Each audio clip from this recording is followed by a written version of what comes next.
بسم الله الرحمن الرحيم لا حول ولا قوة إلا بالله العلي العظيم الحمد لله رب العالمين وصلى الله على سيدنا ونبينا أبي القاسم المصطفى محمد وآله الطيبين الطاهرين لا سيما بقية الله في الأراضين عجل الله تعالى فرجه الشريف. السلام على الحسين وعلى علي بن الحسين وعلى أولاد الحسين وعلى أصحاب الحسين ورحمة الله وبركاته. Inshallah, in this session we will study recommendations for tarbiyah of children from before birth up to birth, inshallah. Then we will carry on with the first 7 years and the second 7 years and inshallah the third 7 years. So in a very inshallah structured way, we hope we can address some of the recommendations. I don't think that we can do justice, we can be all comprehensive, but inshallah we will mention some of important points.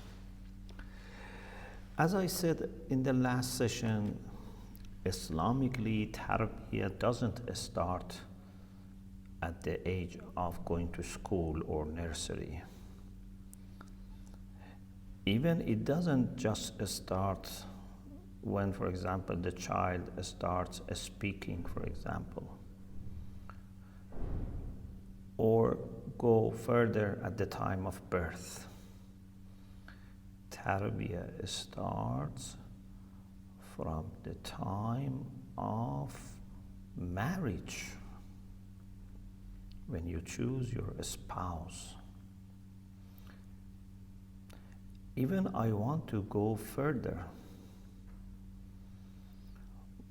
What you do when you are not married, when you are single, also has impact. If a man before marriage or a woman before marriage had a pious life, had no relation with another person, and then his or her first relation with halal spouse, it has impact. So as soon as we become mature and responsible, we need to lead our life in a way that Allah would grant us, inshallah, tawfiq to have very good children and grandchildren and grandchildren. So everything helps. Of course, as I said before, and we will mention again and again, this doesn't mean that if you have missed, for example, certain things, your child is going to be bad. Or if you have, observed all the recommendations, your child is going to certainly become good. There are many other factors, and the main thing is the free will of the person, the child himself or herself. But these are very helpful, very important.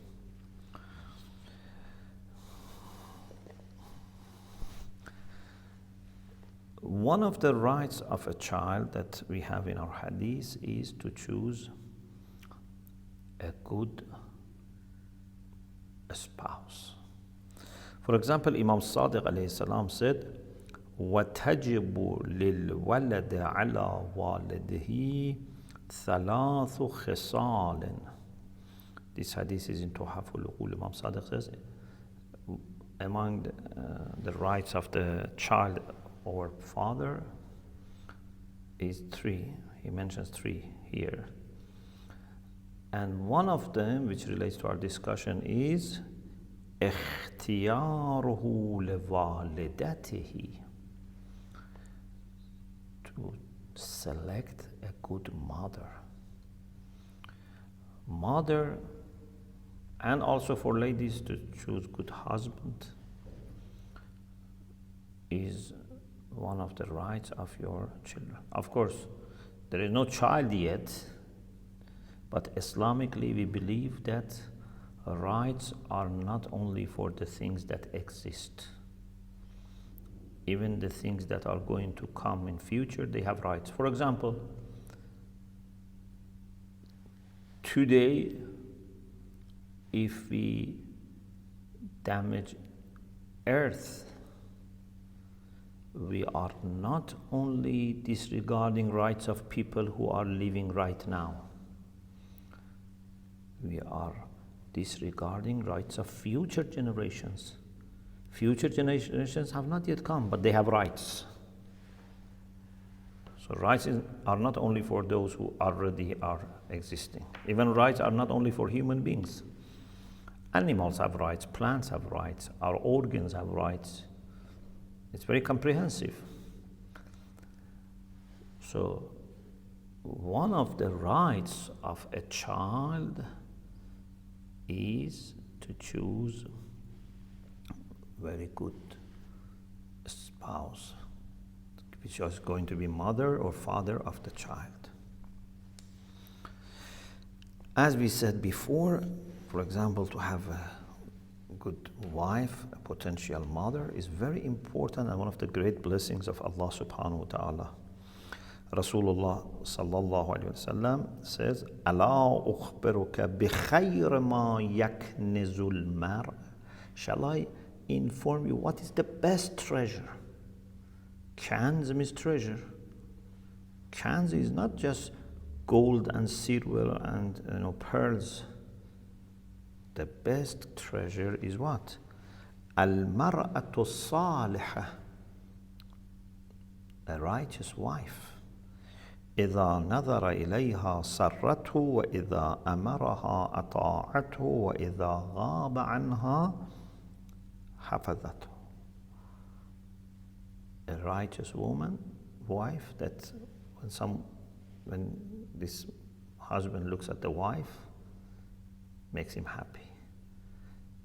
An honest, trustworthy wife.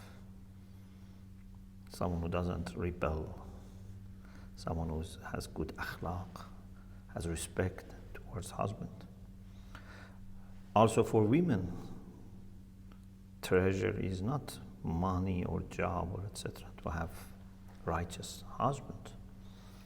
So selection of a spouse is one of the early things that we have to consider right from the beginning.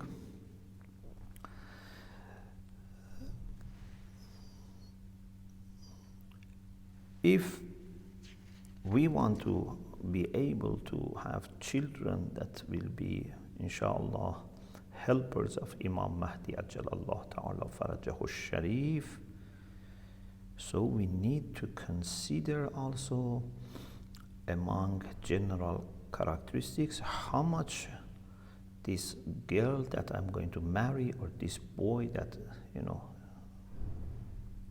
I am going to marry, if it's a woman or man, all have to consider about their spouse. Is this person a person who is a lover of Imam Mahdi or not? Is conscious about Imam Mahdi? Is muntazir, is active, he's actively or she is actively waiting for Imam Mahdi? Is someone who prays for Imam? Is someone who is familiar and maybe even better committed to recitation of du'a'at, du'a nudba, salamun ala ali yasin? Of course, we shouldn't aim too high so that we don't find anyone, but at least consider this, and if there are people who are available, this can be a priority. At least the minimum is a priority. The minimum is at least some connection with Imam Mahdi Ajjalallahu Ta'ala Farajahu Sharif. You cannot expect all of a sudden, miracles are going to happen and my child becomes, a lover of Imam Mahdi. You have to yourself work for that. You have to find a spouse that is on the same wave.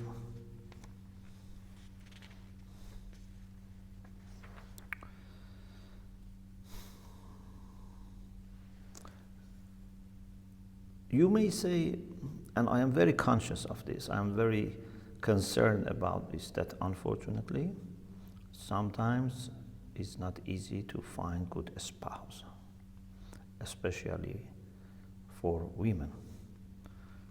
Sometimes the choice is very limited, and unfortunately, also, many times or always, women have to wait for proposal, although in the seerah and also in the contact, not only seerah of the Muslims, early Muslims, and in the life of the Prophet, etc., but in the seerah of ulama, we have many cases that father of a girl chooses the son-in-law. But in our culture, normally, women have to wait, parents of women have to wait to receive proposal. And sometimes there are not many boys around. Sometimes there are not many, good and reasonable and reliable around, especially in small communities. So I'm very concerned about this. But if we don't delay marriage, if good cases come whose akhlaq and iman are satisfactory, inshallah, things are going to work. We shouldn't delay.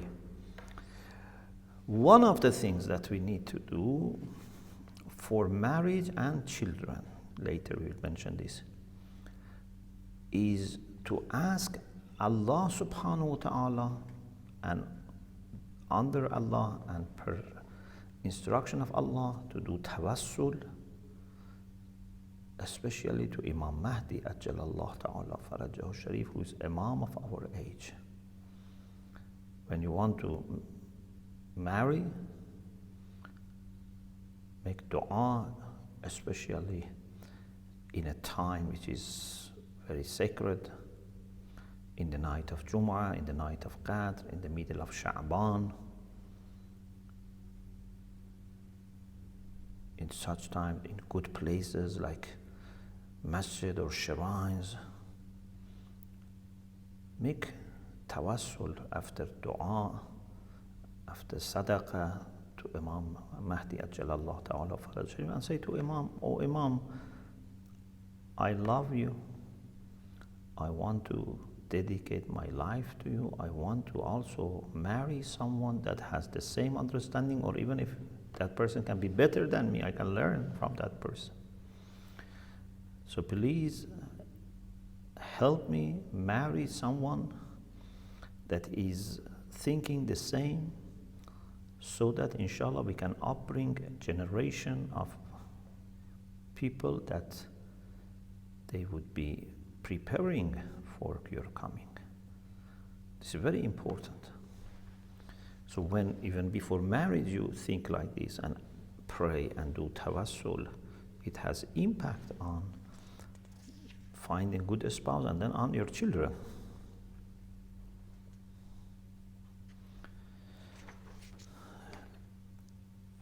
The late Sheikh Ja'far Kashif al-Ghita, one of our great ulama, whose genealogy goes back to Malik Ashtar. And he was very learned, very pious, very much committed to helping poor people. It is said that many times, he used to himself go around in the, rows of Salatul Jama'ah, collecting money from mu'mineen who were, following him in Salat, and give to the poor people. one day, a poor person went and asked him for help. Help said, okay, after Salat, we can't do that. This person got upset. He thought Sheikh doesn't want to help him. And split the face of Sheikh. Sheikh didn't get angry at him. Sheikh right away started collecting money and said to people, if you have respect for my, face or beard, please help.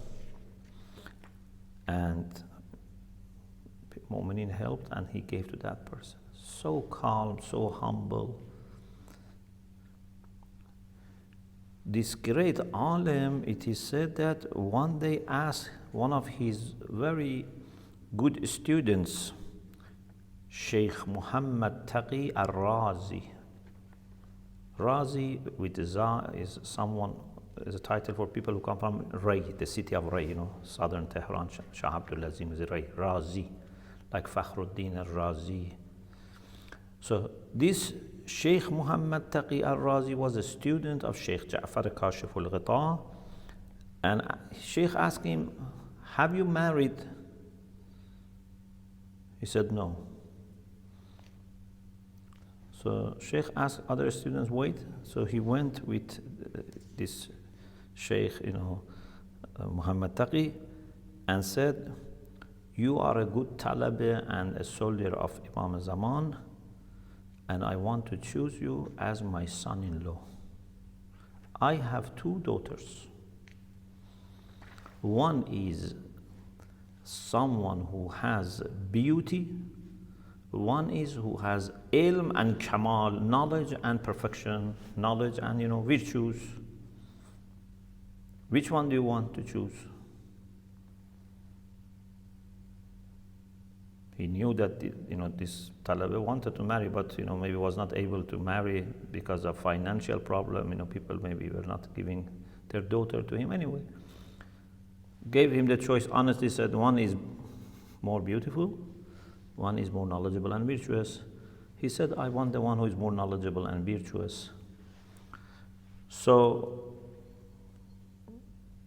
he married the daughter of Sheikh Ja'far Kashif al-Ghita, and Allah subhanahu wa ta'ala gave this Sheikh Muhammad Taqi al-Razi one son and two daughters. All of these three children reached very high level of knowledge and taqwa.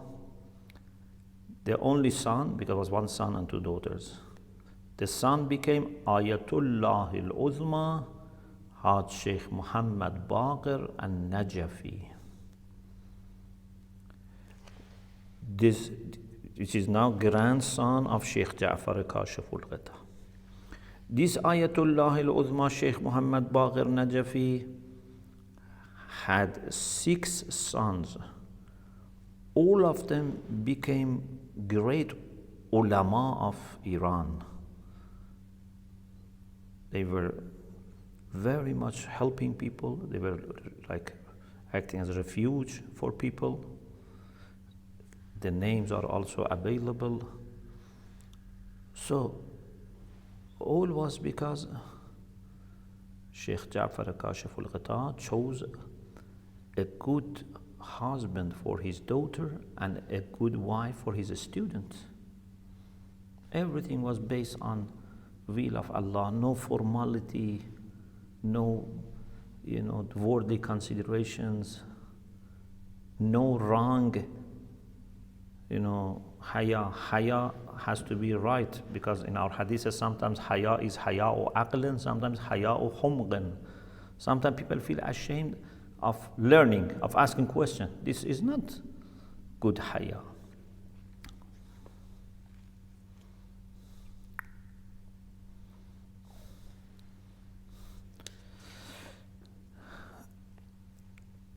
So tawassul is very important. Another example, Muhammad ibn Babawayh al-Qummi, father of Sheikh Saduq, Rizwanullah ta'ala alayhi. Yesterday we talked about Sheikh Saduq in history of Shia Islam, and how he compiled collections of hadith like Ma'an al-Akhbar, Uyun Akhbar al-Raza, which are collections of hadith of Imam Raza, but he has many other books of hadith, Man la yahduru al-faqih, etc. Up to 200 books, mashallah, Sheikh Saduq had. Father of Sheikh Saduq was an alim and had no child. In the year 305 after Hijrah, he went to Baghdad and met Hussein ibn Ruh al-Nawbakhti, one of the 4 deputies of Imam Mahdi Ajjalallahu Ta'ala Farajahu Sharif, and asked him to pass on his letter for Imam Zaman, asking for having a child or children. The reply that he received was that he would not get children from his wife, this wife, but he will have another wife from Daylam, and Allah would give him 2 good sons with good akhlaq, would be alim and like blessed sons. After some time, actually he married a lady from Daylam and was given 2 sons, Muhammad and Hussein. Both of them became great scholars of their time. Muhammad is Sheikh Saduq. So Sheikh Saduq was born in the city of Qom, and soon he became a great alim. When his father passed away in the year 329 after Hijrah, although he is in maybe his 20s, early 20s, he managed to continue the tasks of his father, and he was teaching, he was helping the Shia, he was acting as a young leader. And sometimes people were very surprised, about his sharp mind, about his memory, about his intelligence.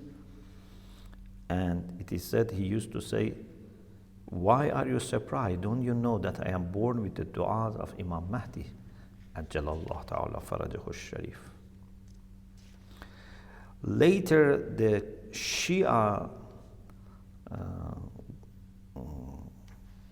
ruler of city of Ray, because Buwayhids were ruling, they were Shia, they were ruling Ray and some central parts of Iran, and sometimes their power expanded more. So he was invited by Rukn al-Dawla and his minister, who was very knowledgeable, Sahib ibn Abbad, to go to the city of Ray.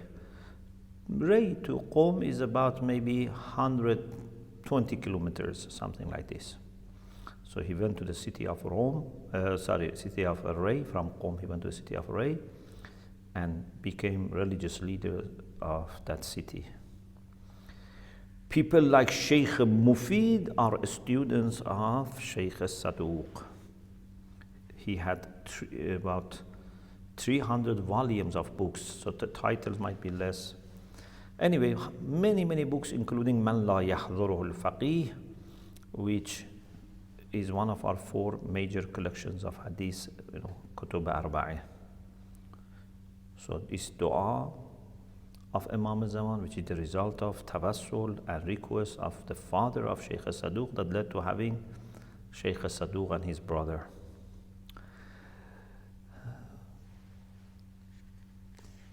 Also,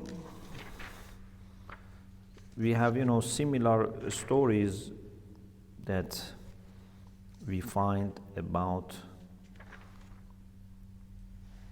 how people through tawassul to Imam Zaman married and they were given good children.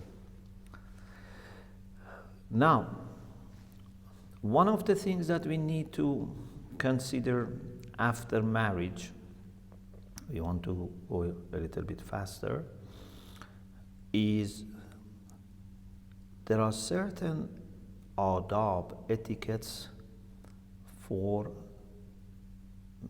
marriage, or when there is going to be marital relation. There are some du'as which are recommended in the books on marriage, even in Risala. Sometimes you can find some Risala, they have this. Salat is recommended. And one of the things that can be maybe learned from the practice of Rasulullah sallallahu alaihi wasallam before conception of Lady Fatima salamullah alaiha is that 40 days before having marital relation, when husband and wife want to have child, if 40 days before they can engage in some special practices, special time of spirituality, chelleneshini. For 40 days, if you purify yourself for the sake of Allah, it has great impact. من أخلص لله 40 صباحا جرت ينابيع الحكمة من قلبه على لسانه. The fountains of wisdom will flow from heart to the tongue. But it's not just wisdom. Imam Baqir alayhi salam said, ما أخلص العبد الإيمان بالله 40 يوما إلا زهده الله في الدنيا وبصره داءها ودواءها وأثبت الحكمة في قلبه أنطق بها لسانه. This is Al-Kafi by the late Sheikh Shomali, volume 1, page 16, Babul Ikhlas. Imam Baqir says, no servant of Allah has purified faith in God for 40 days unless Allah has made his heart empty from love for dunya, zuhd in dunya. He's detached from dunya, and Allah would make him able to see what illnesses he has and what treatments are there. He would have insight to see da'aha or dawa'aha. And also Allah would make hikmah established in his heart, and then his tongue would speak with hikmah. So this change of heart, this insight, this detachment from dunya is very good preparation for having a child. So if for 40 days they can prepare themselves, husband and wife, be in dua, be in some kind of a spiritual height, it's very helpful for having, inshallah, very good child, inshallah. And in this period, tawassul to Imam Mahdi Ajjalallahu Ta'ala Farajahu Sharif can be very helpful. In these 40 days, Du'a Ahd should be recited. Imam Sadiq alayhi salam said, Man da'a ila Allah Ta'ala 40 sabahan bihadha al-ahd kana min ansar qa'imina fa in mata qablahu أخرجه الله من قبره وأعطاه بكل كلمة 1000 حسنة ومحى عنه 1000 سيئة. This in Bihar al-Anwar, volume 53, page 95. Imam Sadiq says, whoever makes this dua, dua al-ahd, for 40 mornings, sabah, becomes one of the helpers of Imam Mahdi Ajjalallahu Ta'ala Faraj Sharif. And if he dies before coming of Imam Mahdi, Allah will bring him out of his grave There would be raja'ah for him, and Allah would give him for every word 1,000 hasana and would remove 1,000 sayya'ah from him. So these 40 days of preparation for having marital relation, for having child, are very important. And then also there are certain recommendations that you can find in books about marriage that should be observed at the time of having marital relation. There are du'as. There is a very strong recommendation of saying Bismillah ar-Rahman ar-Rahim so that shaitan would not be present and get engaged. So this is very important, to be saved from shirk al-shaitan, so that shaitan cannot, take part.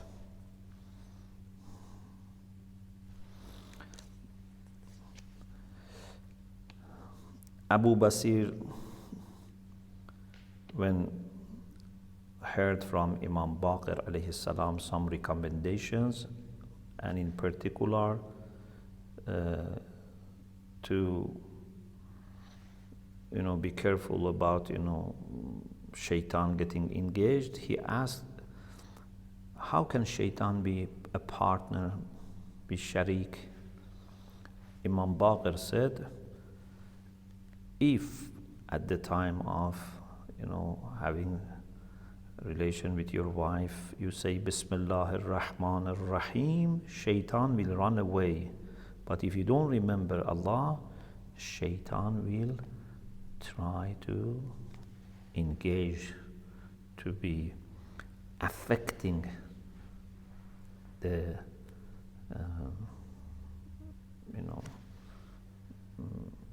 child who is going to be conceived.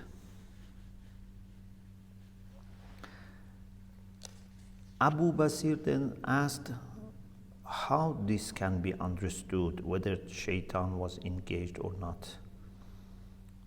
And Imam said it can be understood whether this child has love and friendship for us or hostility towards us. Someone like, for example, Hajjaj ibn Yusuf, he himself is saying as a kind of pride that he killed 120,000 Shia. It is said that sometime when he was having his meal, he was asking a Shia to be killed in front of him so that he can enjoy his meal. We have hadith from Imam Sajjad and Imam Sadiq alayhi salam that his harshness, Hajjaj's harshness, is because of shaitan's engagement in his nutfa, in his conception, because his mother was not a careful lady. So there are certain etiquettes to observe, certain recommendations, instructions, the place that they are going to have marital relation, the time. There is a long hadith from Rasulullah to Amirul Mu'minin alayhi salam. You can find it in books about marriage. Again, these are not decisive and determining that if you do this, your child is good, if you don't do, your child is bad, but these are very influential. They can make things much easier for having a good child, having successful tarbiyah later.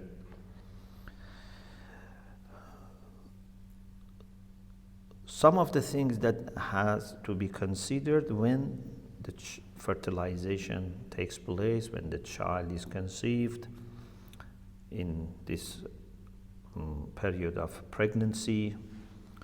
For example, mothers moral, physical, spiritual, emotional, mental conditions are very important, because the child is very connected to the mother. Not only the nutrition of the child is through the blood of mother, but the child is surrounded not only physically, but also from every aspect by the mother. The mother is, acting as a link between the child and the rest of the world. So conditions of the mother has impact on the child.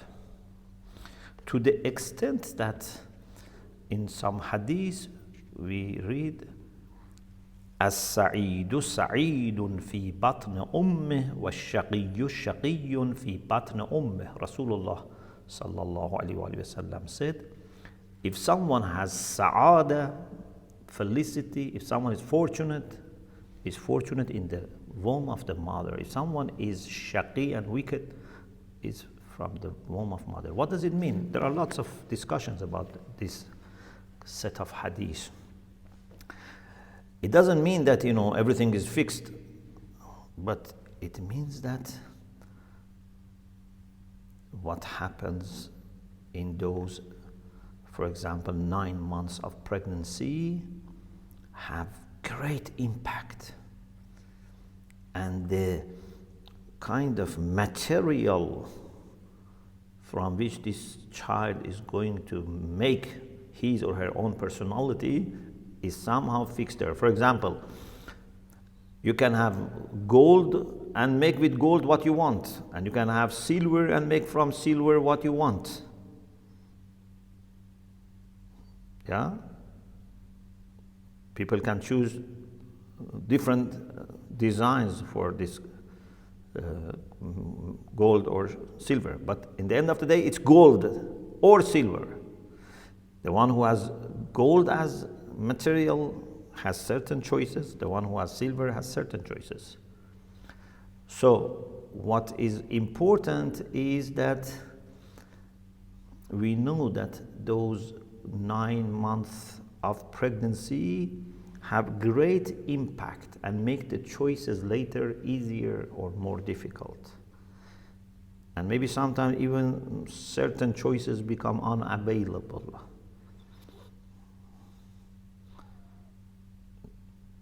Because they are too high to reach. It's not impossible from a logical perspective, but maybe practically would be not available.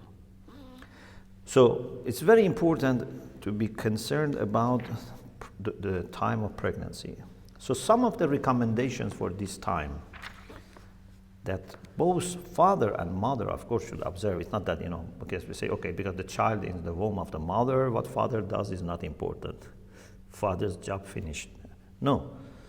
Father has to, first of all, provide a spiritual, tranquil, peaceful environment for the mother, provide halal rizq, and also be continuing praying and asking Allah for help. But mother, of course, has big impact or bigger impact.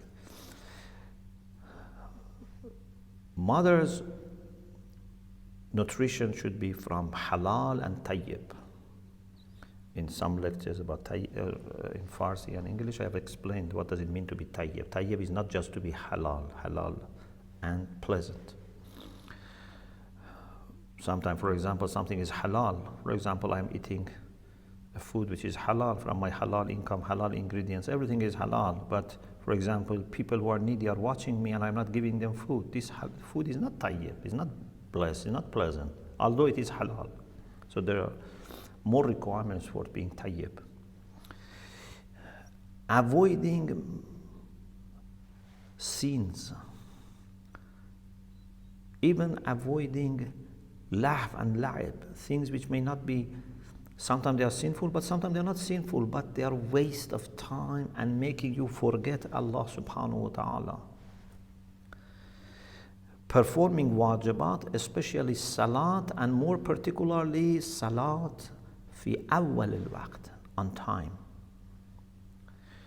As much as possible, mothers should try to be with wudu, to be da'imul wudu, when a mother is pregnant and also when mother is fostering. Acquaintance with the Quran, reciting Quran, listening to beautiful recitation of Quran, tawassul, and in particular remembering Imam Mahdi Ajalallah Ta'ala Farajahu Sharif, saying salam to Imam, even when it is maybe with one sentence. It's not that you always need to recite, long du'as.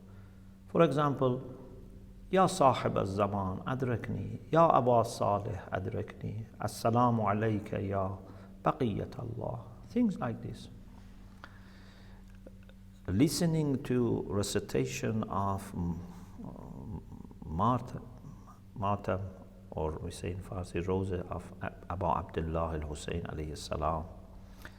Ziyara, going to holy places, going to masjid, attending majalis, which are good majalis of ma'rifah, of light, of learning, majalis of especially learning about Imam Mahdi Ajalallah Ta'ala Farajahu Sharif.